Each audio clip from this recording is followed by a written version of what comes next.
சிவாய நம. திருச்சிற்றம்பலம்.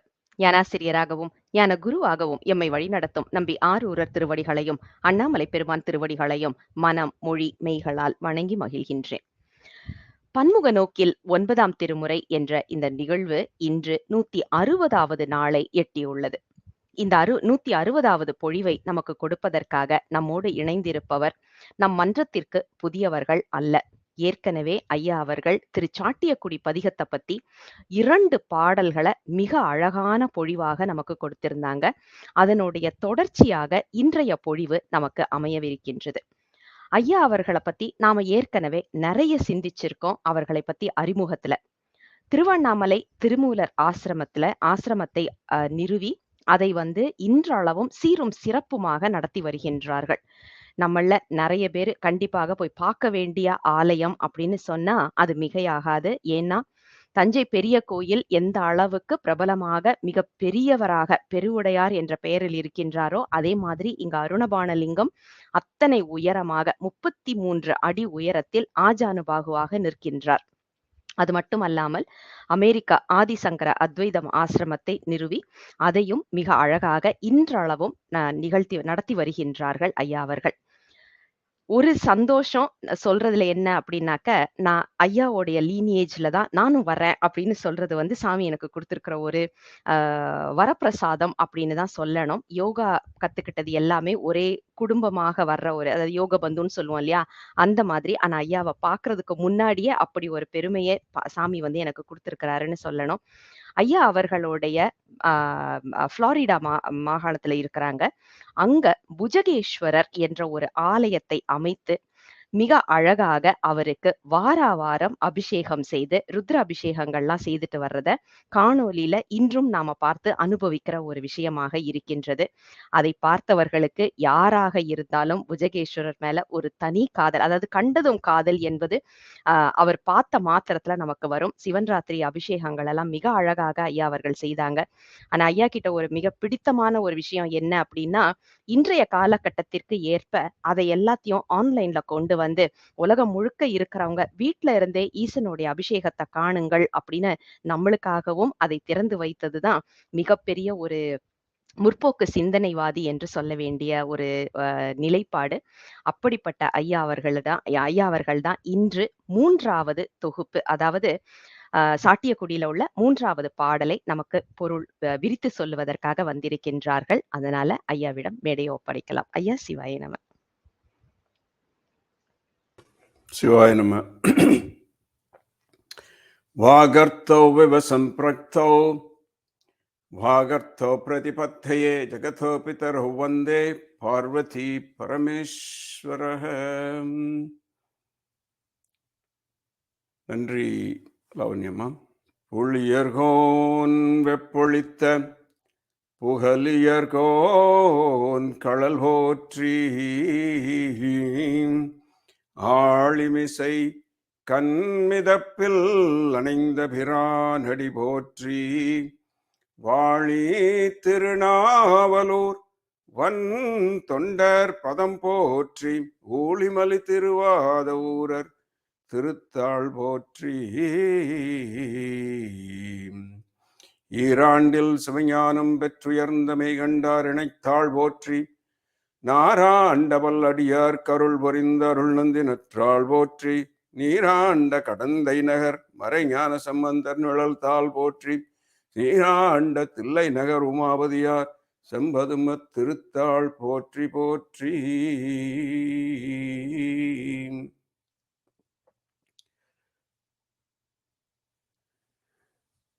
9ஆம் திருமுறை 15ஆம் பதிகம் பாடல் 3. சாட்டியக்குடியில் கருவூரார் வாழ்வியல் உபதேசம்.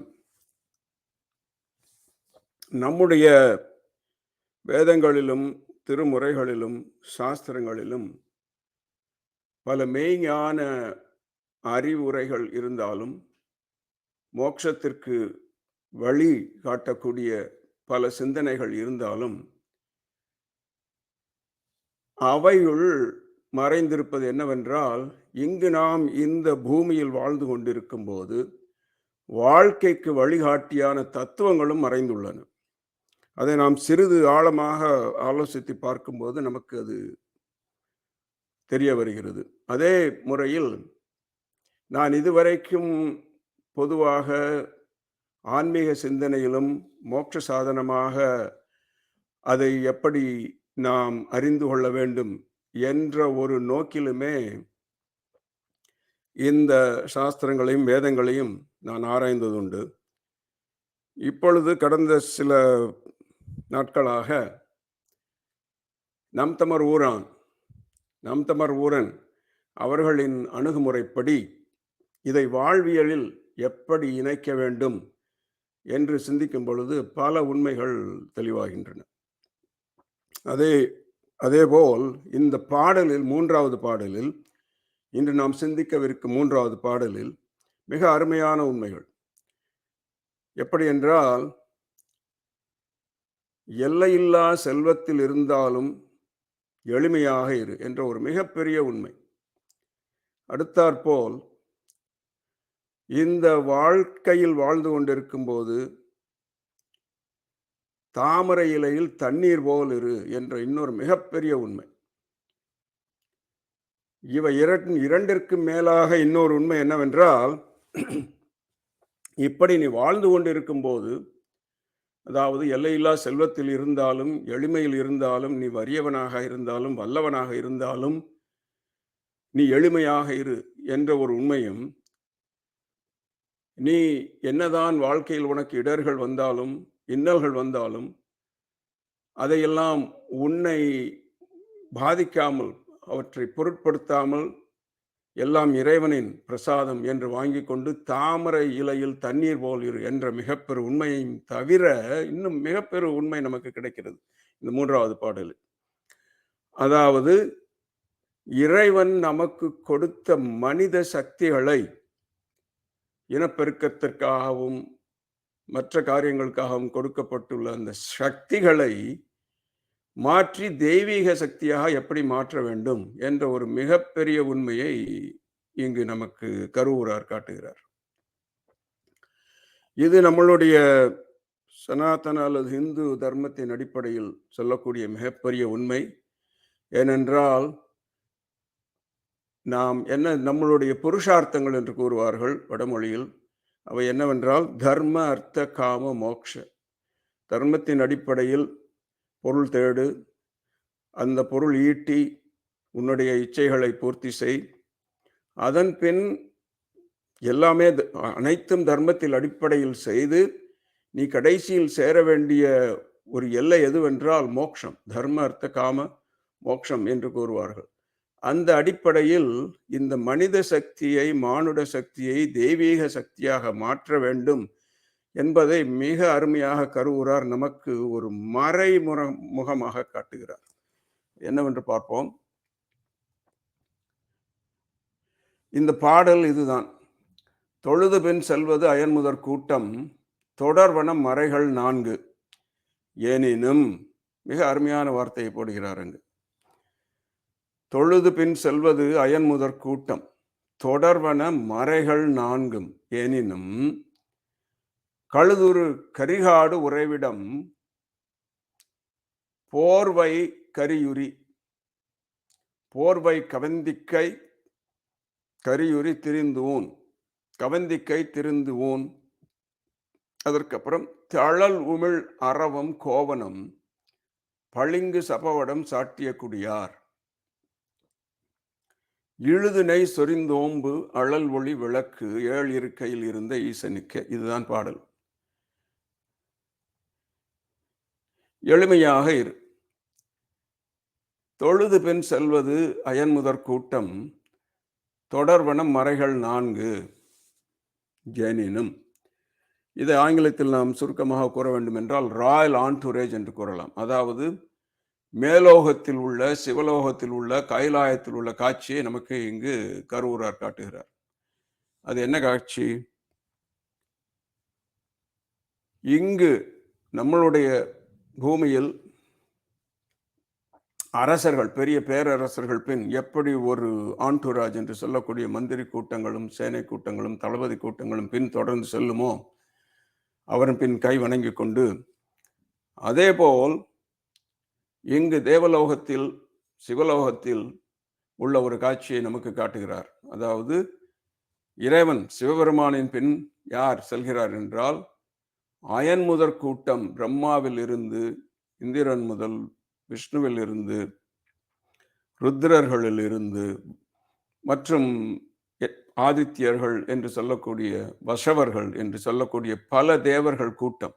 அதனால் ஒரே வரியில் சொல்லி முடித்து விட்டார். அயன் முதற் கூட்டம் என்று சொல்லி முடித்து விட்டார். இந்த காட்சி நமக்கு மற்றொரு காட்சியை நினைவுபடுத்துகிறது. நம்பி ஆரூரர் திருக்கைலாயம் சென்ற பொழுது அவருக்கு ஏற்பாடு செய்திருந்த ரிசப்ஷன் கமிட்டி என்று சொன்னோமானால் மிகையாகாது. அதே ரிசப்ஷன் கமிட்டி, எந்த கமிட்டி இப்பொழுது நமக்கு சிவபெருமான் பின் செல்கிறதோ அதே கமிட்டி அங்கு இந்த ஒரு 18 வயது நம்பி ஆரூரை வரவேற்பதற்காக அங்கே குழுமி இருந்தது. அதை இங்கு நாம் சிறிது நினைவு கொள்ள வேண்டும். தொழுது பின் செல்வது அயன் முதற் கூட்டம், தொடர்வன மறைகள் 4. இப்படி ஒரு அருமையான ஒரு பெரிய காட்சியை நமக்கு காண்பித்து விட்டு, இப்படி பூலோகத்தை விட சிவலோகத்திலும் தேவலோகத்திலும் இவ்வளவு பெரிய ஒரு ராஜ கம்பீரமான ஒரு காட்சியை காட்டிவிட்டு, அந்த அரசன் எப்படிப்பட்ட அரசன் என்று உடனே கீழே இறக்கி பூமிக்கு கொண்டு வருகிறார். சிவபெருமான் பின் இவ்வளவு கூட்டங்கள் செல்கின்றன, இருந்தாலும் அவன் யார்? அவனை நாம் அடையலாமா? அவன் நமக்கு எளிதானவனா? அவன் நமக்கு கருணை செய்வானா? அவனால் நமக்கு என்ன பிரயோஜனம்? அவன் தேவலோகத்தில் எப்படி இருந்தால் நமக்கு என்ன? அவர் பின்னாடி எத்தனை பேர் சென்றால் நமக்கு என்ன என்று நாம் யோசிக்கலாம். எனவே உடனே கருவூரார் அந்த சிவபெருமானை கீழே இழுத்து கொண்டு வந்து அடுத்த காட்சியை காட்டுகிறார். அயன் முதற் கூட்டம் தொழுது பின் செல்கிறது, நான்மறைகள் தொடர்கிறது. இருப்பினும் அடுத்த காட்சியை காட்டுகிறார். இது என்ன காட்சி? கையேந்தி உண்ணும் கரை கண்டன்.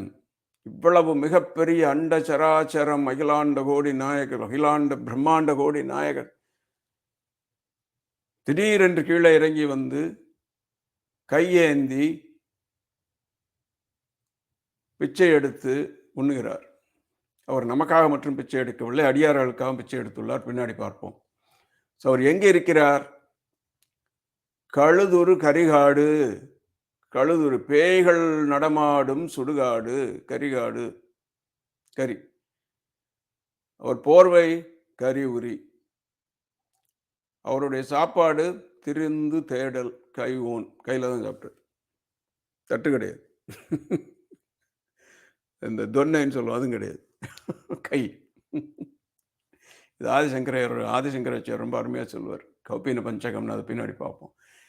ஸோ இப்போ என்ன பண்ணியிருக்காரு கருவூரார்னா, இவ்வளவு பெரிய ஒரு பிரம்மாண்டமான காட்சியை நமக்கு காட்டிவிட்டு திடீரென்று அந்த இறைவனை கீழே இறக்கி கொண்டு வந்து நமக்காக மிக எளிமையாக உள்ளவன்.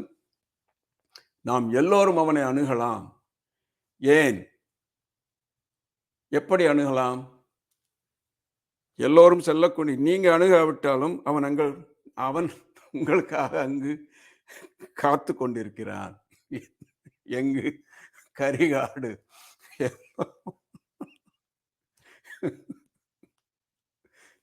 எங்க அமெரிக்கா போலைனாலும் சரி, ரஷ்யா போலைனாலும் சரி, சந்திரமண்டம் போலைனாலும் சரி, இங்க போய் தான் ஆகணும்.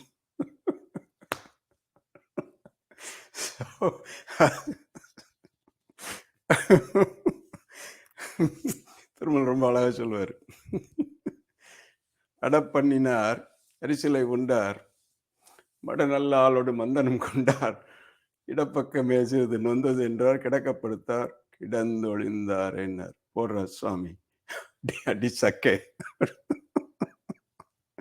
அதாவது ஒரு ஐயா நல்லா கடை வச்சிருக்காரு, பிஸ்னஸ் நல்லா ஓடுது. ஆனால் வீட்டுக்கும் அதுக்கு ரொம்ப தூரம் இல்லை, மத்தியானம் சாப்பிட வருவார். அதனால் அன்னைக்கு ஸ்பெஷலாக ஆள் கூட விட்டார். அம்மா போய் வீட்டில் அம்மாட்ட சொல்லு, மத்தியானம் சாப்பாட்டுக்கு வரேன்னு சொன்ன.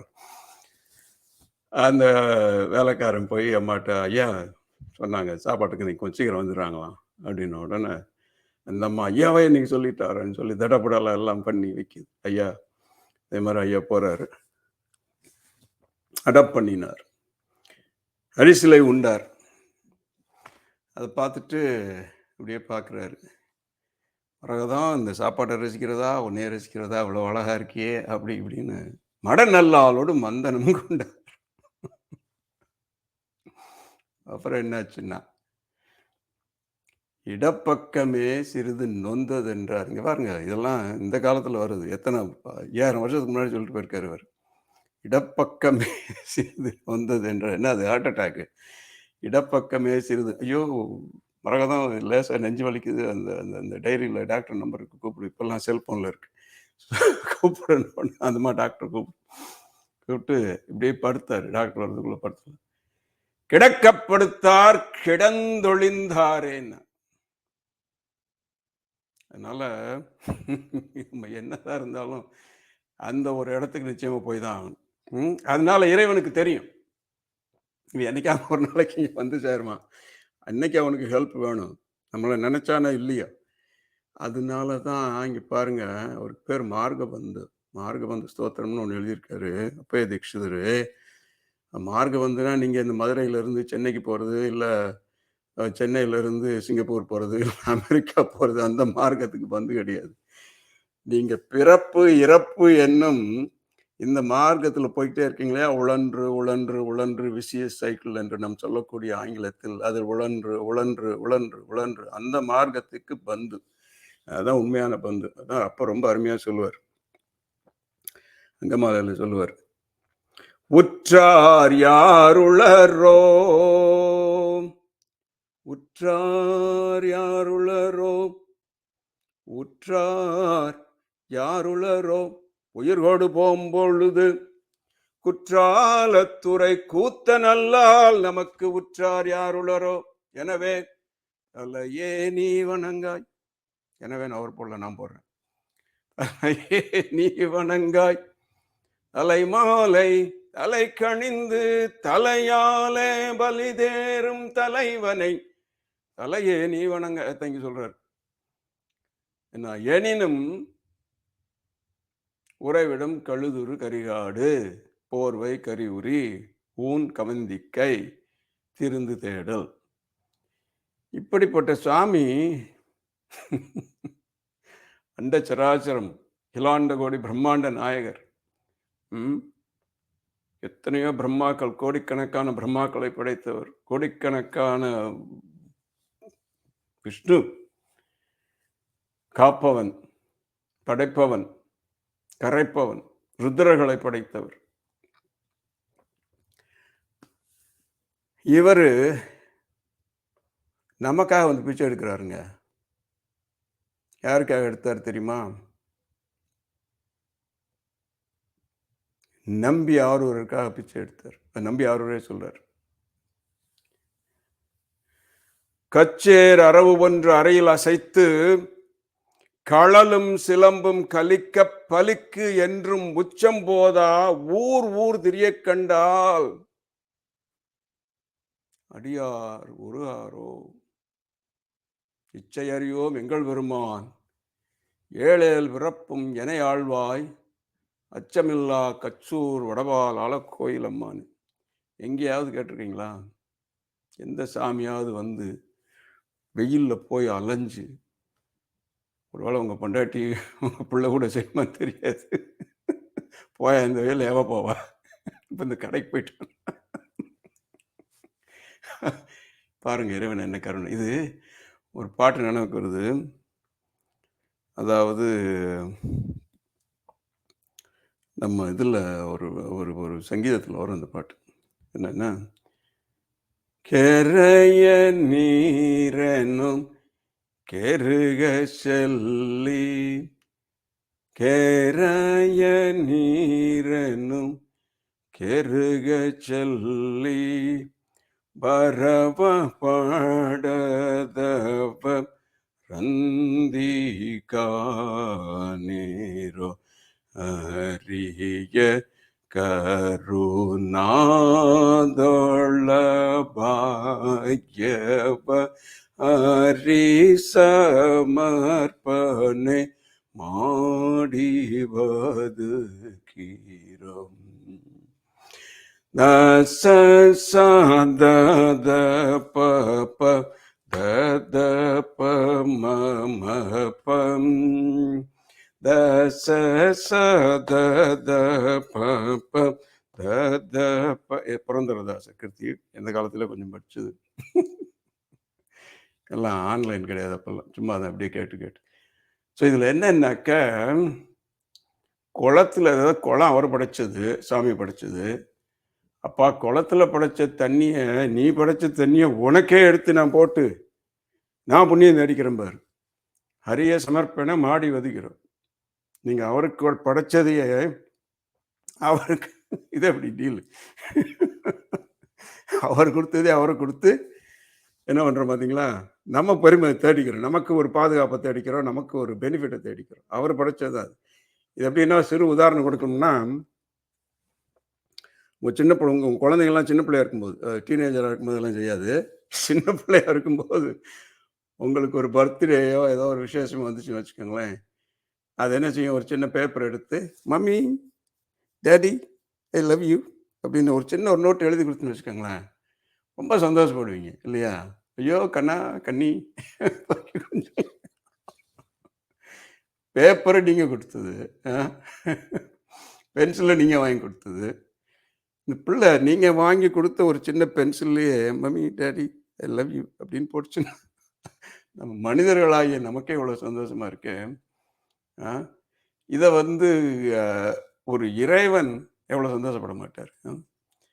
அதனால அவர் படைத்ததை அவருக்கு அர்ப்பணித்து நாம் பெருமை தேடிக் கொள்கிறோம் என்று புரந்தரதாசர் கூறுகிறார். ஆனா இங்க பாருங்க, சிவபெருமான் ஒரு அடி மேல போறாரு. உண்மையிலங்க, இங்க பாருங்களேன், இப்போ அவர் கொடுத்தத நம்ம தான் அவருக்கு திருப்பி கொடுத்தோம். சிவபெருமான் என்ன பண்ணார் பார்த்தீங்களா? இங்க நம்பிக்கை அவர் நமக்கு கொடுத்துருக்காரு எல்லாம். இந்த ஊர்ல சாப்பாடு கொடுத்தது பூரா அவர் தான். அவர் கொடுத்த சாப்பாட்டையே அவரே போய் பிச்சை எடுத்து அவர் வாங்குறாருன்னா பாருங்க, இது ஒருபடி மேல இல்லை. நீங்க ஒண்ணுமே செய்ய வேண்டாம். அவர் கொடுத்தாரு. இப்ப நீங்க யாருக்கோ ஒருத்தருக்கு போய் கடன் கொடுத்துட்டு நீங்க அவர்கிட்டயே போய் திருப்பி கடன் வாங்குற மாதிரி இல்லை இது? கொடுத்த கடனே கொடுக்க மாட்டாங்க. நீ கடனா கொடுனாலும் கொடுக்க மாட்டாங்க, நீ அசல கொடுனாலும் கொடுக்க மாட்டாங்க, அது வேற விஷயம். பட் இது ஒரு படி மேல உண்மையிலேயே. படிப்பட்ட இறைவன் அவரை விட்டு எப்படி நம்மெல்லாம் இருக்கோன்னு எனக்கு புரியல இன்னும். அதுதான் புரிய முடியாது. இவ்வளவு ஒரு எளிமையாக உள்ள இறைவன் அவரே சொல்றாருங்க, நான் எளியவன்கிறாரு. எங்க இந்த பெட்ரான் சாம்பன் ஒருவருக்கு பண்றாரு. அப்போ வந்து சொல்லுவார், இல்லை ஸோ இதை நம்பி ஆறு வர்றாரு. அது அப்பருக்கு என்ன பண்ணார் தெரியுமா? பசியா இருக்கும்போது, அது எங்க இந்த திருப்பைங்கிலின்னு ஒரு ஊர், அந்த ஊரை கேள்விப்பட்டிருப்பீங்க. கேள்விப்படலான்னாலும் நான் சொல்றேன். திருப்பைங்கில் என்ன ஊருனாக்க, இங்க நம்ம திருக்கடவுர்னு சொல்லி இங்க எல்லாம் போய் 60ஆம் கல்யாணம்லாம் பண்றாங்கல்ல, அது ஸ்தலமே அது கருத்தே வேற. இப்போ எல்லாமே மாறி போச்சுன்னு வச்சுக்கோங்க. நம்ம எல்லாம் அதான் நமக்கு கொடுக்குறதெல்லாம் நம்ம என்னென்னமோ மாதிரி யூஸ் பண்ணிக்கிட்டு இருக்கா. அது ஒன்றும் சொல்றதுக்கு இல்லை. ஏன்னா அருமையான ஸ்தலம். அங்கே போய் இப்போ என்னன்னாக்கா, அது கூட்டம் கூட்டமாக போய் கல்யாணமும் ரோசா பூவும் கொடுத்துக்கிட்டு உட்காந்துருக்காங்க. ஸோ அங்கே வந்து அந்த ஊரில் தான் வந்து மார்க்கண்டேயர் காப்பாற்றி யமனை உதைத்த இடம். அப்படி அவர் உதைக்கும் போது யமன் எங்கே வந்து விழுந்தான்னு கேட்டாக்க, இந்த திருச்சிக்கு பக்கத்தில் உள்ள திருப்பைங்கீழுன்னு ஒரு அருமையான ஸ்தலம் அங்கே இருக்கு. அங்கே போய் கீழே விழுந்து அங்கே இறந்து அவன் விழுந்தது. அங்கே போனீங்கன்னா, இன்னும் போனீங்கன்னா அந்த அண்டர் கிரவுண்டில் இருக்கும் அந்த விழுந்த இடம், அந்த படமெல்லாம் போட்டு திருப்பி அவனை எப்படி அவர் உயிர்ப்பித்தார் அப்படிங்கிற விவரமும் அங்கே இருக்கும். அதெல்லாம் அங்கே இருக்கு. ஸோ அந்த ஊரில் தான் ஒரு சம்மரில் ஒரு கோடை காலத்தில் அப்படியே வர்றார் அப்பர், தள்ளாடி வர்றார் வயசு. அப்போ வந்து அப்பருக்கு கட்டமுது கொண்டு வந்தாருங்க. கட்டமுது கொண்டு வந்து அப்பருக்கு அங்கே சாப்பாடு போட்டார். இங்கே நம்பி ஆர்வருக்கு பிச்சை எடுத்து சாப்பாடு போட்டார். இப்படி வந்து ஒரு பிளவு. அதை இங்கே பாருங்க, இதை இங்கே சொல்றாரு பாருங்க, அப்பர் எப்படி சொல்றாரு பாருங்க. நம்ம அண்ணாமலையாரை சொல்லும்போது, பட்டி ஏறு உகந்தேறி பல இல்லம் இட்டமாக இறந்துண்டு ஒளிதரும் அஷ்டமூர்த்தி அண்ணாமலை. அவர் இங்க கான்ட்ராஸ்ட் பண்றாரு, மாறுபாடா காட்டுறாரு. இப்படி சுத்தி சுத்தி பிச்சை எடுத்துட்டு இருக்காரு அவரு. அந்த பட்டியாருனாக்கா அப்படி ஊர் சுத்துற கோயில் மாடுன்னு சொல்லுவோம். அதாவது பாட்டு தெரியும். அது மாதிரி பட்டி ஏறு உகந்தேறி பல இல்லம் இட்டமாக இறந்துண்டு அவர் யாரு? அஷ்டமூர்த்திங்க. அஷ்டமூர்த்தின்னா பிரபஞ்சமே அவர் தான். அதாவது இது 8 விதமாக இருந்திருக்கார் இல்லையா? பஞ்சபூதங்களாகவும் சூரிய சந்திரர்களாகவும் ஜீவராசிகளாகவும் அந்த 8 விதமாக உள்ள அந்த அஷ்டமூர்த்தி பிச்சை எடுத்துக்கிட்டு இருக்காருங்கிறார். எனவே அரசனும் அவனே ஆண்டியும் அவனே. ஆனால் கொஞ்சம் மண்டத்திமிர் பண்ணீங்கன்னு வச்சுக்கோங்களேன், அடக்கிடுவார். ராவணன் என்ன பண்ணான்? அந்த கைலாசத்தை தூக்குறதுக்கு ட்ரை பண்ணான் இல்லையா? அப்போ என்ன பண்ணார்? ஒரே பெருவர்கள் தான். அரசனும் அவனே ஆண்டியும் அவனே அடக்குபவனும் அவனே ஆனால் அடங்குபவனும் அவனே. நீங்க அன்பனும் பிடியில் அகப்படும் மலையே. கொடுப்பவனும் அவனு, அதுதான் கொடுக்கிறாரு. கொள்பவனும் அவனே. நம்ம கிட்ட வந்து அவரே பிச்சையும் எடுக்கிறாரு. கொடுப்பவனும் அவனே, கொள்பவனும் அவனே. எனவே நாம் எளிதாக இருக்க கற்றுக்கொள்ள வேண்டும். ஏன் என்றால் அகம்பாவப்பட்டவர்கள் எல்லோரும் அகப்பட்டார்கள். அப்புறம் என்ன? அல்லல் பட்டார்கள். ஆனால் எளிமையாக இருந்தோர் எல்லாம் எளிதாக தப்பினார்கள்.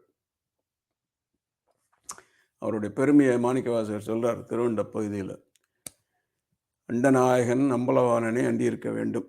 அது நான் போட்டது. பெருமை என்ன சொல்றார் பாருங்க. அரியதில் அரிய அரியோன் காண்க. அரியதில் அரிய அரியோன். அப்பப்பா, புரியுதா உங்களுக்கு? ரொம்ப யோசிக்கணும் இதெல்லாம். 3 அடைமொழி போடுறாரு. அரியதில் அரிய அரியோன். தெரியக்கூடியதில் தெரிய முடியாது. அப்புறம் எப்படி அவர் பார்க்கறது?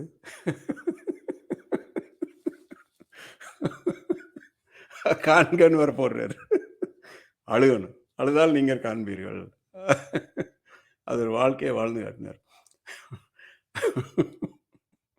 இதான் பாருங்க ரிடில். இதெல்லாம் நிறைய. இது நம்ம மறைகள் எல்லாம் பார்த்தீங்கன்னா சொல்லிடுவாங்க, இது எப்படியா பாசிபிள் அப்படின்னு பார்த்தா யோசிச்சு பார்த்தோம்னா, oh it's easy to do அப்படின்னு தெரியும் நமக்கு. அரியதில் அரிய அரியோன் காண்க. அரியதில் அரிய அரியோன். அவர் எப்படி பார்க்குறது? அரியதில் அரிய அரியோன் காண்க. மருவி எப்பொருளும் வளர்ப்போன் காண்க. புஸ்தகத்துல எல்லாம் படிச்சு நீங்க அவங்களை புரிஞ்சுக்கிற முடியாது. நூலுணர் உணரா நுண்ணியோன் காண்க. நுண்ணியோன் இப்படி எல்லாம் போட்டுட்டு அவர் காண்கிறாரு. இது நியாயமா? நூலுணர் உணரா நுண்ணியோன் காண்க.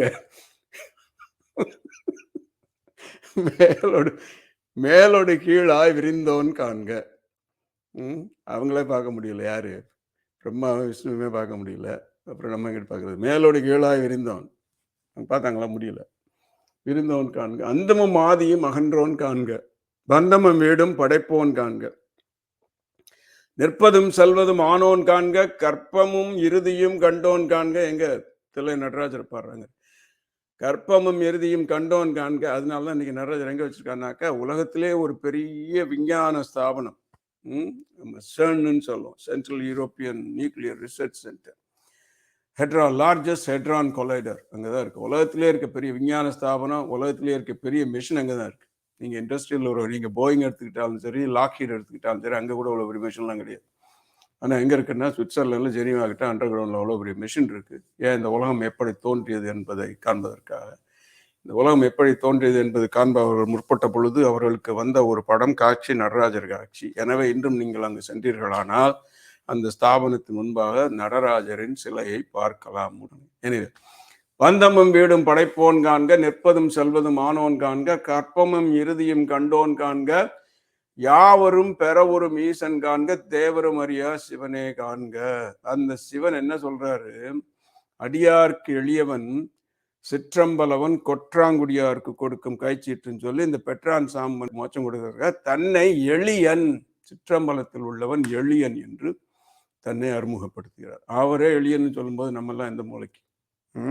எனவே வாழ்வியலுக்காக இந்த ஒரு பாடலில் கருவூரார் நமக்கு கொடுக்கிற ஒரு செய்தி, எம்பரராக இருந்தாலும் பேரரசாக இருந்தாலும் எளிமையாக இரு, பாதுஷாவாக இருந்தாலும் பணிவாக இரு, பேரரசாக இருந்தாலும் பெருமை கொள்ளாதே. இல்லாதவன் போல் இரு, ஆனால் இல்லாதவனாக இருந்து விடாதே. வழிகாட்டியாக வாழ்ந்து காட்டு, ஆனால் வழி தவறி விடாதே. அது என்னடா வழின்னா, சம்பந்தர் சொன்னார்ல பதியத்துல, அருணெறிய மறைவல்ல முனியகந்தன் பொய்கை அலர்மேய. அருணெறிய மறைவல்ல முனியகந்தன் பொய்கை அலர்மேய திருநெறிய பிரமாவூரோ. திருநெறிய பிரமாவூரம் மேபிய பெம்மான் இவன் தன்னை ஒரு நெறிய மனம் வைத்துணர் ஞான சம்பந்தன் முறை செய்த. ஒரு நெறிய மனம் வைத்துணர் ஞான சம்பந்தன் முறை செய்த. திருநெறிய தமிழ் வல்லவர். திருநெறிய தமிழ் வல்லவர் தொல்வினை தீர்தல் எளிதாமே. எல்லாத்தையும் போடுறார். அருநெறி, பெருநெறி, ஒரு நெறி, திருநெறி. அது என்ன நெறி? சிவநெறி. அதுதான் நமக்கெல்லாம் வழி. அந்த வழி தவறாம தான் நம்ம போகணும். அடுத்தாற்போல் ஜபவடம். என்னடா இங்க இங்க இங்க சுடுகாட்டுல தெரியறாருப்பா, ஆனா அவர் சும்மா தெரியல. என்ன சாப்பிட்டு தூங்கல. அவர் என்ன செய்யறாருன்னா, அவர் இந்த கரிகாட்டுல கரியுரி போர்த்தி கொண்டு என்ன செய்யறாருன்னா ஜபம் செய்யறாருன்னா. என்னத்துல ஜபம் செய்யறாருன்னா, பளிங்கு மாலை, ஸ்படிக மாலையை வச்சு ஜபம் பண்றாருங்கிறார். இது எதுக்கு? எத்தனை மாலை இருக்கு? ருத்ராட்ச மாலை இருக்கு, என்னென்னவோ மாலை எல்லாம் இருக்குல்ல. இதுல பெரிய பளிங்கு மாலை வச்சு ஜபம் பண்றாருன்னு சொல்றாரு பாருங்க, கருவுறாரு. மிக மிக இந்த இந்த இந்த இதுல எல்லாம் நீங்க ஒரு வார்த்தையை கூட மாற்ற முடியாது. ஒரு வார்த்தையை மாற்ற முடியாது. ஏன் முடியாதுன்னு சொல்லுங்க. பளிங்கு என்ன தெரியுமா? நீங்க எந்த ஒரு பொருள் மேல வச்சாலும் அந்த பொருளை அது பிரதிபலிக்கும். இப்ப சேப்புல வச்சீங்கன்னா சேப்பா இருக்கும், ஆனா பச்சையில வச்சீங்கன்னா உடனே பச்சையா இருக்கும், பச்சை கல் மாதிரியே தெரியும். ஆனாலும் அது பிரதிபலிக்குமே ஒழிய அதாக மாறிவிடாது. பளிங்கு பளிங்காவே இருக்கும். எந்த பொருள் மேல் இருக்கிறதோ அதை பிரதிபலிக்கும், அதை எடுத்து காட்டும். ஆனால் அதாக மாறிவிடாது. இப்ப நம்மெல்லாம் என்ன, இதுதான் நம்மளோட பிரச்சனை எல்லாம். இந்த உயிராகிய பளிங்கு உடலை சார்ந்தவுடன் நம்ம இந்த உடல்னு நினைச்சுக்கிறோம். உடல் மொத்தம் நினைச்சுக்கிறது இல்லைங்க, நான் இந்த உடல் நினைச்சுக்கிறோமா? அப்ப 2 வயசா இருக்கும்போது நீ அந்த உடல்ல தானே இருந்த, அந்த உடம்பு எங்க போச்சு? அது யாரு? 5 வயசா இருக்கும்போது அந்த உடம்பு மாறிச்சுல்ல, கொஞ்சம் வளர்ந்துட்டேல, அப்பா உங்க படி நான் பெரியவனை வருவேன்னு சொன்னேன் இல்லை அப்பெல்லாம். இப்போ அப்பா மாதிரி பெரியவனை வந்து அது யாரு? அப்போ 2 வயசு யாரு, 5 வயசு யாரு, 12 வயசு யாரு, 16 வயசு யாரு? 16 வயசு உலக பேரழகியா இருந்தேன் ஒரு காலத்தில்.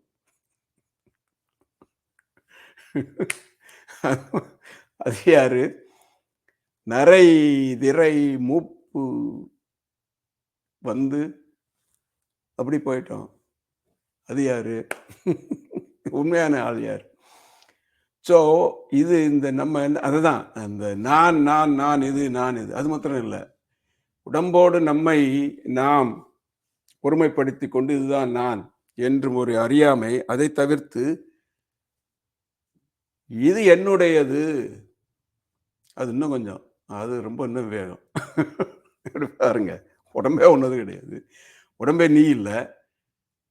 இப்போ பார்த்தோம்ல, எது உண்மையான, எது உண்மை? எந்த உடம்பு உண்மை? உடம்பே நீ கிடையாது. அப்புறம் 2 வயசு ஸ்கூலுக்கு போனோம், 4 வயசு போகும்போது இது என்னுடைய புத்தகம், இது என்னுடைய ஸ்லேட்டு, இது என்னுடைய பென்சில், இது என்னுடைய ஸ்லேட் குச்சி. இப்போல்லாம் ஸ்லேட் குச்சி இப்போல்லாம் ஒன்றும் கிடையாது அதெல்லாம். ஏன்னா இது என்னுடைய சாக் பீஸு எல்லாம் கிடைக்காது. அப்போ வாத்தியார் ஏதோ 2 துண்டு உடச்சி கிடச்சி கீழே போட்டால் கிடச்சி. என்னுடைய சாக் பீஸு, என்னுடைய பம்பரம், என்னுடைய கோழி குண்டு, அப்படி என்னுடைய தீப்பெட்டி சீட்டு இது அப்பா, அதெல்லாம் அது உங்கள் சொத்து, என்னுடையது. அப்புறம் கொஞ்ச நாள் போச்சு, என்ன காலேஜ் வந்தீங்க. அப்போ நாங்களாம் படிக்கும் போதெல்லாம் கோ எஜுகேஷன்லாம் எப்பயோ போயிடுச்சு. அப்படி கோ எஜுகேஷன் இருந்த காலத்தில் எல்லாம் பார்த்தீங்கன்னா, ஓ என்னுடைய ஆஹா ஃபாலிங் இன் லவ், அது அந்த மாதிரிலாம் என்னுடைய காதலி, அப்பா என்னுடைய அப்பா அம்மாலாம் போயிடுச்சு. என்னுடைய மனைவி, ஆஹா, என்னுடைய படிப்பு, என்னுடைய மனைவி, என்னுடைய பிள்ளை, என்னுடைய என்னுடைய என்னுடைய என்னுடைய என்னுடைய வீடு, என்னுடைய கார். ஒருத்தர் ஒரு பார்ட்டிக்கு வர்றாரு, அமெரிக்கான்னு வச்சுக்கோங்களேன், இல்லை இந்தியானே வச்சுக்கோங்க. இப்போதான் புதுசாக ஒரு மெர்சிடிஸ் பென்ஸ் வாங்கியிருக்காரு. வந்து அவர் இன்று புதுசாக அவர்கிட்ட இன்ட்ரடியூஸ் பண்ணிக்கிறார். வாங்க, எப்படி இருக்கீங்க, ஹலோ. மனசுக்குள்ள என்ன தெரியுமா இருக்கு அவருக்கு? நான் 2023 model Mercedes Benz, hello, how are you. மனசுக்குள்ள இருக்கு, வெளியே சொல்ல உண்டா இல்லையா? இதுதான் இது. ஸோ இங்கே ஒரு அருமையான பாடம். என்ன பாடம்? பளிங்கு போல இரு, அதுதான் பளிங்கு மாலைன்னர். சத்து அசத்து ஆகாது, உயிர் உடலோடு சேராமல் இறைவனோடு சேர வேண்டும். ஏன்? இறைவன் எப்படி உயிர்களோடு உடனாயும் ஒன்றாகவும் இருந்தாலும் அவன் எப்போதும் வேறுதான். எப்படி அவன் இருக்கிறானோ அப்படி அவன் நம்முடன் இருப்பதனால் அவனை சார வேண்டுமே ஒழிய இந்த ஜடமாகிய உடலை சாரக்கூடாது உயிர். அந்த உண்மையை திருமூலரும் சொல்லுகிறார். எப்படி இந்த பளிங்கு என்று கூறி சொன்னோம் இல்லையா, அதே போல் பதியினை சென்று அணுகா பசுபாசம் பதி அணிகள் பசுபாசம் நில்லாதே. எப்படின்னாக்கா, இந்த சிவப்பு கலரும் பச்சை கலரும் வந்து அந்த ஸ்படிகத்தை மாற்ற முடியாது. சரிங்களா? அதே மாதிரி நம்ம போய் இறைவனை அடைய முடியாது. ஆனால் நாம் அவனை நோக்கி ஒரு 8 எடுத்து வைத்தால் அவன் நம்மை நோக்கி 2 8கள் எடுத்து வருவான். அதுதான் இறைவனின் தன்மை. எனவே பதி நம்மை அணுகினால் பசு பாசம் நில்லாது. எளிமையான, ரொம்ப எளிமையான ஒரு இது பாருங்க. இவ்வளவு சிம்பிள் டெக்னிக் இறைவனை அடையிறதுக்கு. அவர் வந்துட்டாருன்னா எல்லாம் போச்சு ஆட்டோமேட்டிக்கா. அவர் வர்றதுக்கு என்ன செய்யணும்? அவரை நோக்கி நம்ம ஒரு அடியாவது எடுத்து வைக்கணும்ல. சரி, என்ன இறைவன் இதை பார்த்தீங்கன்னா, இதுக்கு ஒரு பழமொழியில் சொல்லுவோம், நம்ம பன்னியை சேர்ந்து கண்ணும்னு என்னமோ சொல்லுவோம். ஆனால் இங்கே அப்படி கிடையாது. கன்று பன்றியை சார்ந்து, நம்மெல்லாம் பன்றி, கன்று இறைவன். கன்று பன்றியை சார்ந்து பன்றியை கன்றாக மாற்றுகின்ற கதை இது. சரிங்களா? உயிரானது சிவத்தை சார்ந்து விட்டால் உலக ஆயுதம் பற்றாது, பளிங்கு மாதிரி. அதான் திருவள்ளுவர் சொன்னார் பார்த்தீங்களா, பற்றுக பற்றற்றான் பற்றினை எதுக்கு, அப்பற்றை பற்றுக பற்று விடற்குன்னர். பதி அணிகள் பசுபாசம் இல்லாது. இது வாழ்வியல். என்ன இங்க? பளிங்கு போல் எதிலும் ஒட்டாமல் தாமரை இலையில் தண்ணீர் துளி போல் இருங்கள். பளிங்கு போல் எதிலும் ஒட்டாமல் தாமரை இலையில் தண்ணீர் துளி போல் இருங்கள் இப்படின்னு சொல்லிட்டு, இப்படி இருங்க அப்படி இருங்கன்னு சொல்றாருல, எப்படி அனுப்பார் சொல்லிட்டே போற, இது எப்படியா இருக்கிறது அப்படின்னா அதை சொல்றாரு கருவுறார். இவங்கெல்லாம் பாருங்க, இந்த அருளாளர்கள் எல்லாம் கவர் எவ்ரி டீட்டெயில்ஸ், நம்ம ஆங்கிலத்தில் சொல்ற மாதிரி. அதுக்கு என்ன யுக்தி செய்யணும்னு சொல்றாரு. சாமியே ஜபம் பண்ணிக்கிட்டு இருக்காருப்பா, உனக்கு என்ன அவரே வந்து திருவெந்தெழுத்தை ஓதுறாரு, அதை வச்சு ஓதுறாரு பளிங்கு ஜபவடம். என்ன அது எப்படி ஓதுறாருன்னா, சத்தமாகவும் நமச்சிவாய் நமச்சிவாய்னு சொல்றாரு, உட்காந்து கத்திக்கிட்டா இருக்காரு. இல்லை, அமைதியா உட்காந்து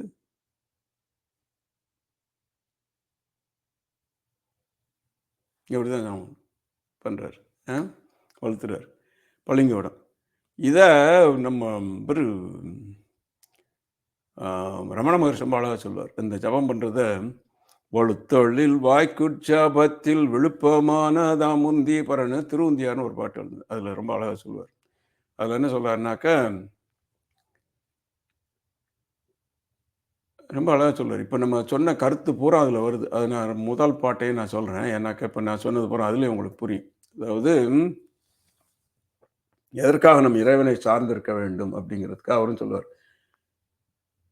கண்மம் பயன் தரல் கற்றனதானையால் கண்மம் கடவுள உந்தீவர, கண்மம் கடவுள உந்தீவர, கண்மம் ஜடமாதால் உந்தீவர. வினைவின் விளைவு வினையின் விழிவு வினைக்குள் வித்தாகி வினைக்கடல் வீழ்த்திடும் உந்தீவர, வீடு தரலில்லை உந்தீவர. கருத்தனு காக்கு நிஷ்காமிய கர்மம் கருத்தை திருத்தியதுந்தீவர, கதிவழி காண்பிக்கும் உந்தீவர. அப்பா அம்மா நீ என்னென்னமோ செய்கிறோம், நம்மெல்லாம் நீங்க செய்றீங்க நினச்சிக்கிட்டு இருக்கீங்க, நம்மளால தான் இதெல்லாம் முடியுது, நான் இதை செஞ்சேன், நான் A, I did A, I did B, I did C, I did D, I want E, expected results ABCDE. என்ன வருது? எக்ஸ்பெக்டட் ரிசல்ட்டாக வருது, எஃப் வருது. என்ன எஃப்? ஃபெயிலியர். நீங்கள் எல்லாம் பண்ணுறதெல்லாம் நீங்கள் பண்ணீங்க, பண்ண வேண்டியதெல்லாம். அப்போ நீங்கள் செஞ்ச கர்மத்துக்கு சக்தி இருக்கா? பலன் கொடுக்கக்கூடிய சக்தி இருக்கான்னா இல்லை. அப்புறம் யார் பலன் கொடுக்குறதுன்னா, கர்மபலதாத்தா என்று ஒரு சிவன் இருக்கிறார், கர்மத்தின் என் ருத்திரன் இருக்கிறார், ஒருத்திரன் இருக்கிறார். அவர்தான் கர்மபலதாத்தா. கர்மபலதாத்தா கர்மத்திற்கு பலனை கொடுக்கக்கூடியவர். அவருடைய ஆக்ஞை இல்லையானால் அதற்கு பலன் கிடைக்காது, கிடைக்க வேண்டிய பலன் கிடைக்காது, வேறு மாறாக கிடைத்தாலும் கிடைக்கும். கண்மம் பயன் தரல் கற்றனது ஆணையால், ஆணை அங்கிருந்து வரணும், ஆர்டர் அங்க பாஸ் ஆகணும். அப்பதான் நீங்க பண்ண கர்மத்துக்குரிய பலன். கண்மம் பயன் தரல் கற்றனது ஆணையால், கண்மம் கடவுளோ இல்லை அப்படிங்கிற. அதனால நீ என்ன, நீ பாட்டு நான் இதெல்லாம் செஞ்சேன், நான் எப்படி அச்சீவ் பண்ணிடுவேன், பண்ணிட்டு கர்மத்திலே செஞ்சு உழண்டுட்டு இருக்காத. ஏன் என்ன ஆகும்? செய்கிற கர்மம் ஒரு விதையாக கிளம்பி அந்த விதையிலேருந்து இன்னொரு செடி முளைச்சு, அது இன்னொரு செடி முளைச்சு மரமாகி வினைக்கடல் வீழ்த்திடும் உந்தீவர. வினைக்கடல் சமஸ்கிருதத்தில் நல்லா சொல்லுவார். அதாவது கர்த்துராஜ்ஞயா பிராப்யத்தே பலம் கர்ம கிம் பரம், கர்ம தஜடம் ஜடம் கிருத்திமஹோ ததோ பதன காரணம் பலம சாஸ்வதம் கதி நிரோதகம். என்ன சாமி செய்யணும்? சும்மா ஒண்ணுமே செய்யாம உட்காந்துருக்காது. இல்லை, அப்படி இல்லை. கருத்தனு காக்கு நிஷ்காமிய கர்மம் கருத்தை திருத்தியதுந்தீவர, கதி வழி காண்பிக்கும் உந்தீவர. இந்த பளிங்கு சொன்னோம்ல, அதே மாதிரிதான். அதுக்குதான் இப்ப நான் சொல்றேன். அது நீ வேலை செய்ய, ஆனா அந்த பளிங்கு மாதிரி ஒட்டாத, ஒட்டிக்கிறா மாதிரி அதை பளிங்கு மாதிரி வேறுபட்டு இரு. செய்யற கர்மத்தெல்லாம் இறைவனுக்கு அர்ப்பணி. என்ன? கருத்தனுக்கு ஆக்கு நிஷ்காமிய கர்மம். அப்படி பண்ண என்ன ஆகும் சாமி? கருத்தை திருத்தியது, உன்னுடைய கருத்து திருந்தும். அப்புறம் என்ன ஆகும் சாமி? கதி வழி காண்பிக்கும். கருத்து ஏன் திருத்தணும்?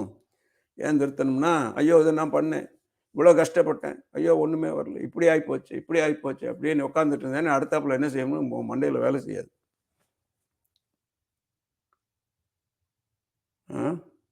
சரி சாமி, இதெல்லாம் நீ கொடுத்த பொறுப்பு, நான் இதில் ஏதோ செஞ்சுக்கிட்டு இருக்கேன், எனக்கு ஏதோ கடமை கொடுத்துருக்கேன். பேங்க்ல இந்த டெல்லர் உட்காந்து காசுன்றாங்களே, அவன் ஏன் காசுன்னு அவன் நினைச்சானே என்ன? ஐயோ எவ்வளோ காசு கொடுத்துக்கிட்டே இருக்கு.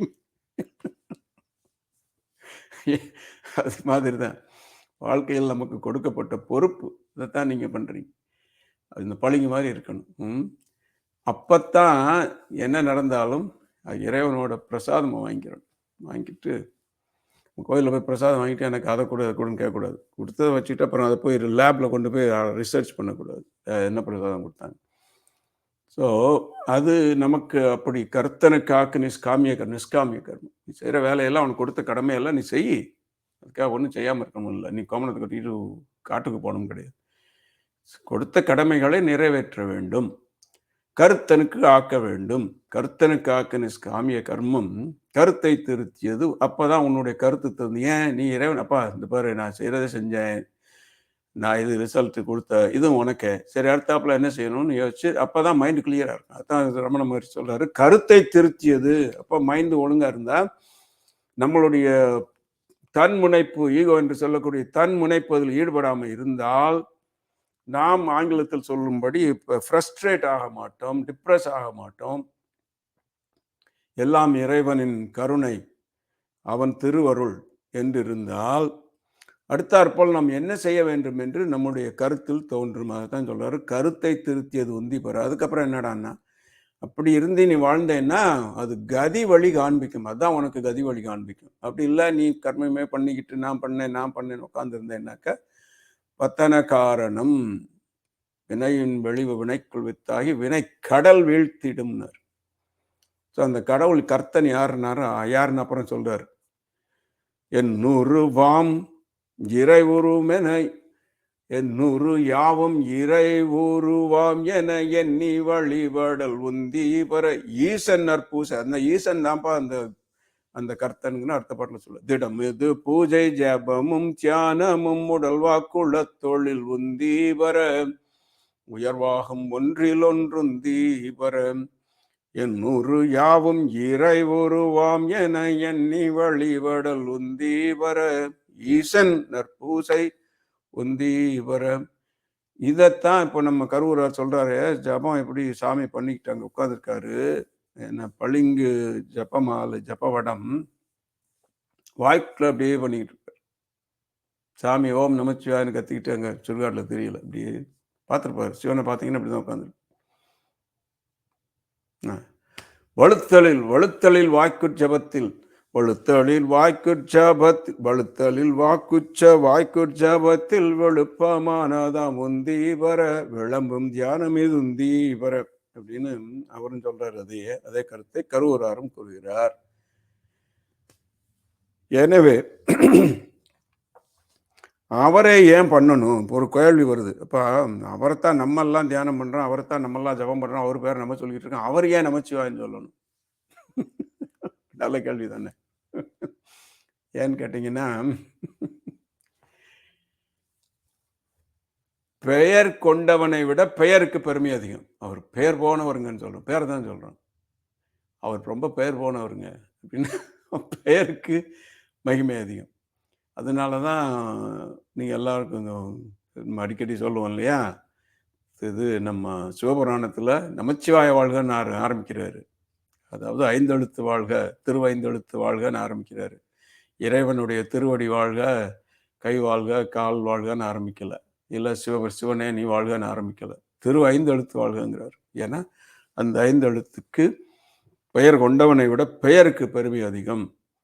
ஆனால் அந்த பெயர் கொண்டவனே அந்த பெயரை ஜபித்து கொண்டிருக்கிறான் என்றால் அது ஏனென்றால் எந்த உலகமும் நாமும் உய்யும் பொருட்டு நமக்கு ஒரு வழிகாட்டியாக இருக்கும் பொருட்டு. என்ன சாமியை ஜபம் பண்ண மாட்டேங்க, நான் எதுக்குடா ஜபம் பண்ணணும்னு சொல்லுவேன். இருக்காங்க நம்ம ஊரில் அப்படிலாம் கேட்பாங்க, ஏப்பா நீயே செய்ய மாட்டேங்க, நான் எதுக்குடா செய்யணும். அது மாதிரி நமக்கெல்லாம் வழிகாட்டியை காட்டுற வேதம் படைத்தவன் வேதம் சொன்னான். நான் அவரும் வேதம் சொல்லிக்கிட்டு இருக்காரு, அவரும் ஜபம் பண்றாரு.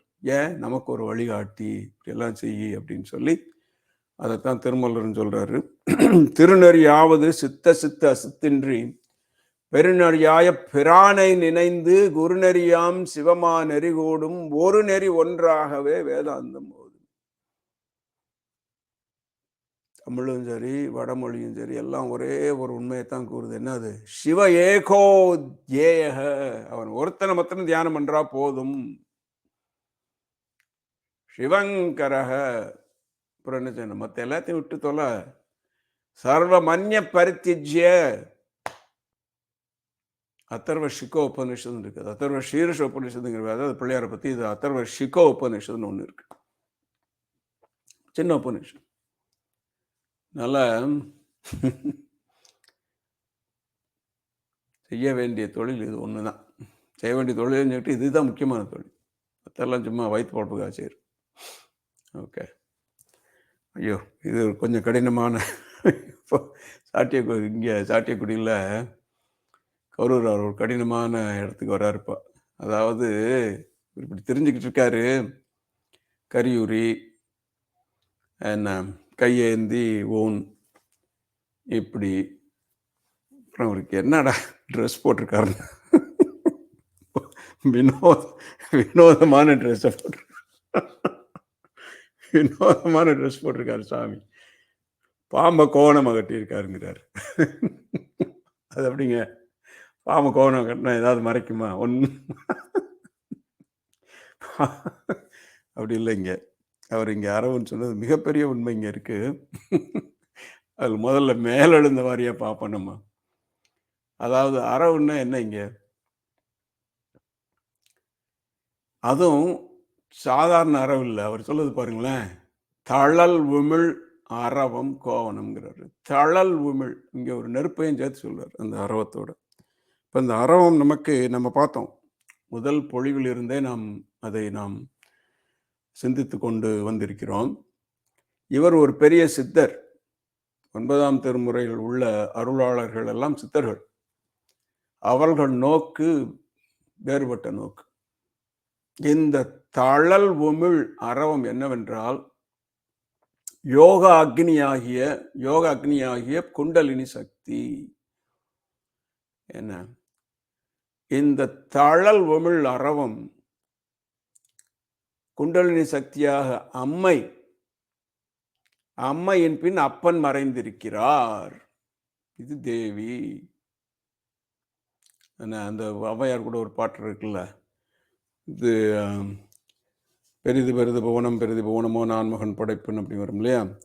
அதில் பூமியோ அரவனுக்கு ஒரு தலைப்பாரம், அறவோ உமையவள் சிறுவிரல் மோதிரம் அப்படின்னு வரும். ஸோ இந்த அரவு என்கிறது சக்தியாகிய உமை. இந்த உமையம்மையின் பின்னால் யார் இருக்கிறார் என்றால் இறைவன் மறைந்திருக்கிறார். உமையம்மைய ஒருத்தியினால் தான் இறைவனை மறைக்க முடியும். உங்களாலும் என்னாலும் முடியாது. இதைத்தான்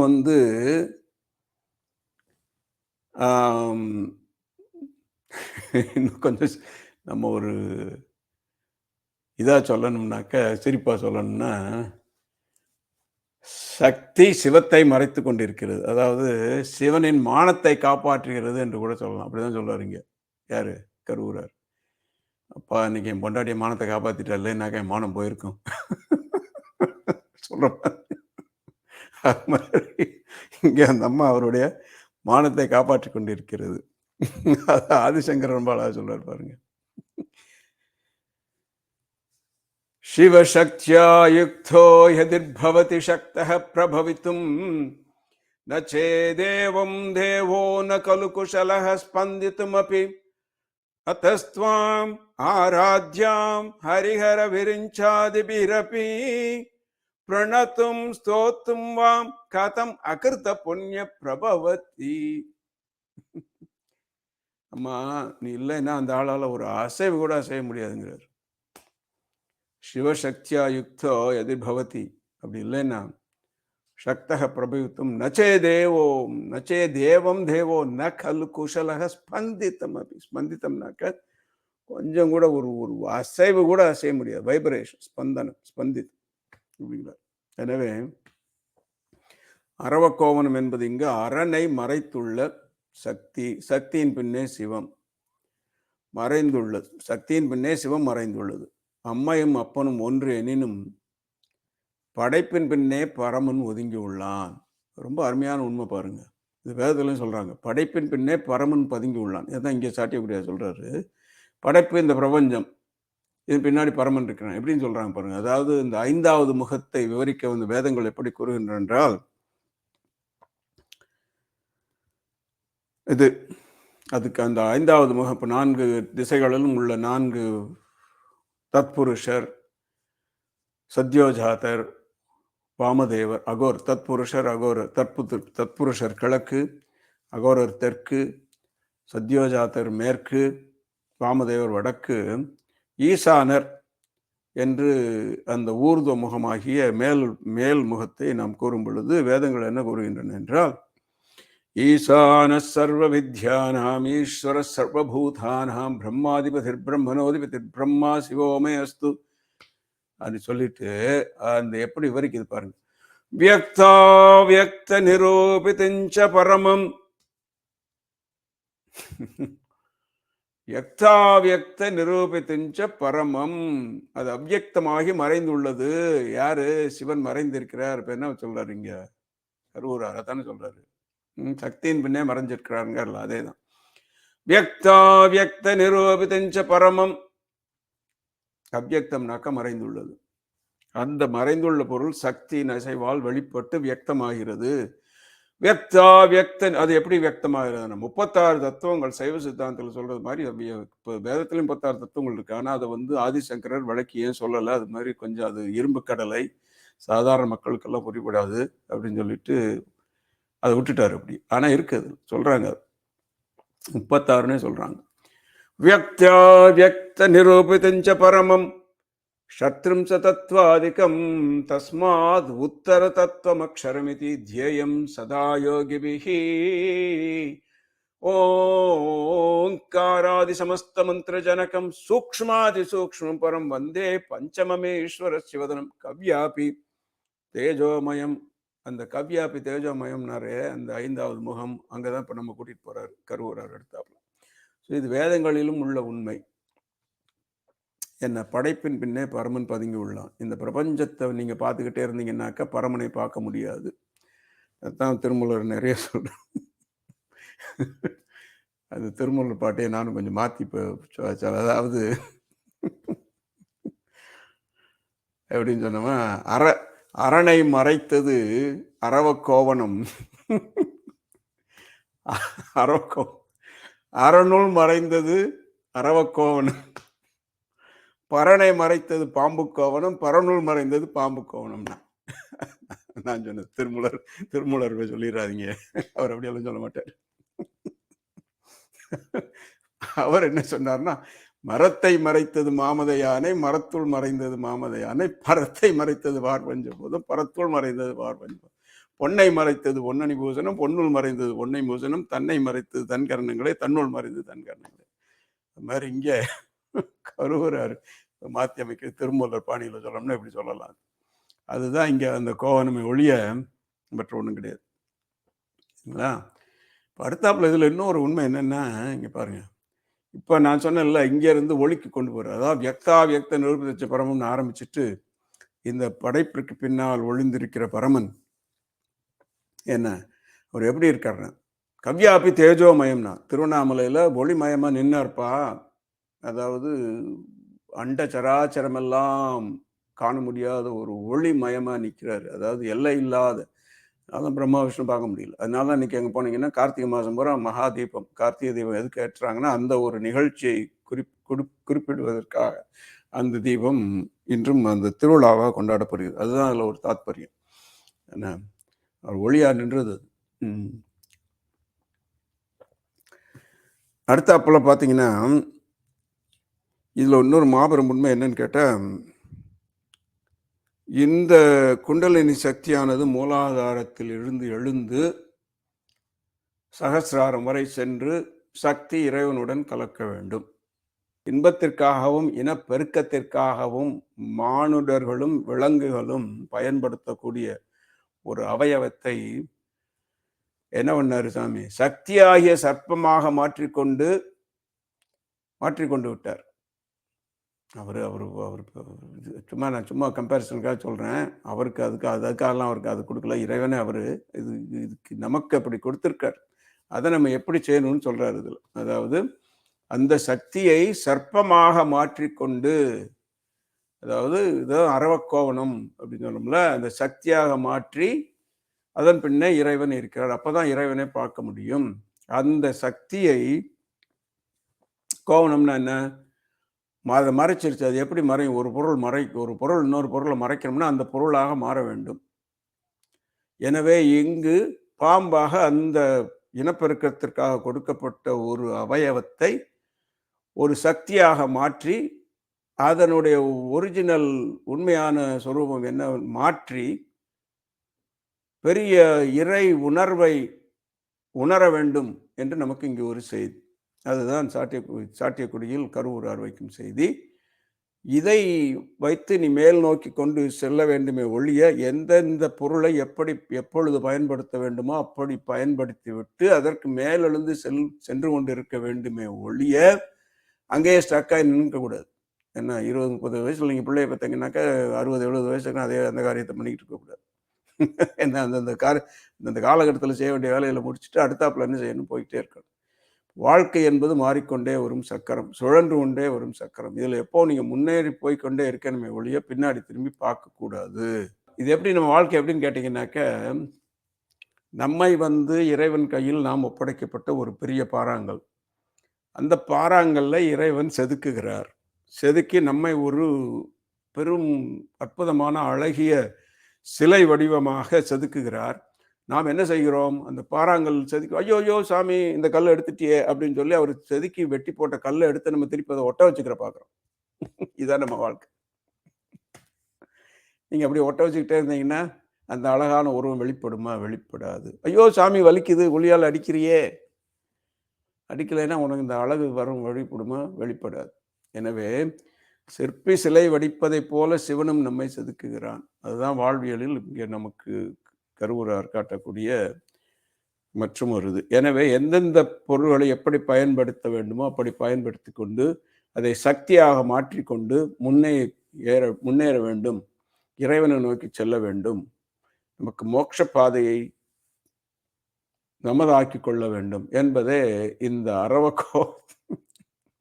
அரவக்கோணத்தின் அது எங்கே சொல்லணும்னு பாருங்க. இந்த பாரதி ரொம்ப அருமையாக சொன்னார். அது எங்கன்னாக்கா அது என்ன நோக்கம்னாக்க, காக்கை குருவி எங்கள் ஜாதி எல்லாம் ஒரு ஸ்டேஜா சொல்றாரு. காக்கை குருவி எங்கள் ஜாதி, நீல் கடலும் மலையும் எங்கள் கூட்டம், நோக்கும் திசையெல்லாம் நாமின்றி வேறலைன்ட்டார். எல்லாமே நான் தான். அப்படி நம்ம அந்த ஒரு ஒரு ஒரு ஒரு அதை உணரணும். அதாவது யாரையும் துன்புறுத்தக்கூடாது, கடுஞ்சொல் சொல்லக்கூடாது. நீ போட்டு 10 மணி நேரம் நீ பூஜை பண்ணிட்டு உட்காந்தா பிரயோஜனம் கிடையாது. 20 மணி நேரம் வேதம் சொல்லிட்டு 30 மணி நேரம் ஹோமம் பண்ணால் பிரயோஜனம் கிடையாது. எங்கே உண்மையானது என்னன்னாக்கா 800வாம் இறையுரு, எல்லா ஜீவராசிகளும் இறைவன் இருக்கார். நீ ஒரு ஜீவராசியை துன்புறுத்தினா, அது பாம்புனாலும் சரி, பள்ளினாலும் சரி, புருஷன்னாலும் சரி, பொண்டாட்டினாலும் சரி, வேலைக்காரனாலும் சரி, வேலைக்காரினாலும் சரி, துன்புறுத்தினீங்கன்னா நீங்கள் 1000 பூஜை பண்ணி பிரயோஜனம் இல்லை. இது இன்னொரு நாளைக்கு பார்ப்போம். நமக்கு கொடுக்கப்பட்ட ஏதாவது இதை இப்போ கரூரார் சொன்ன கருத்தை இந்த கோவணத்தையும் இந்த ஜபத்தையும் வச்சு அருமையாக கௌபின பஞ்சகம்னு ஆதிசங்கரர் சொன்னார். வேதாந்த வாக்கியேஷு சதா ரமந்தக விக்ஷான்ன மாத்திரேன சதுஷ்டிமந்தக விஷோகமந்த கரணேவந்தக கௌபீனவந்த கழுவாய். கோமனம் கட்டினவன் கோடீஸ்வரன். அந்த கோமனம் கட்டினவன் என்ன செய்யறானா? பங்காட்சரம் பாவனமுச்சரந்தக திருவைந்தெழுத்தை ஓதுகிறான். அப்புறம் என்ன செய்யறான்? பதிம் பசுனாம் ஹிருதி பாவயந்தக, பசுபதியாகிய பரமனை இதயத்தில் நினைத்து கொண்டு பூஜிக்கிறான். அதுதான் அரவக்கோவணம் பளிங்கு மாலை. ஓம் நம சிவாய. 9ஆம் திருமுறையில்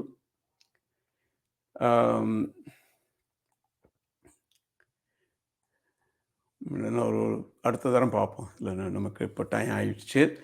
ஸோ இந்த ஒளியை பற்றி அடுத்ததில் பார்ப்போம். எனவே இந்த ஒரு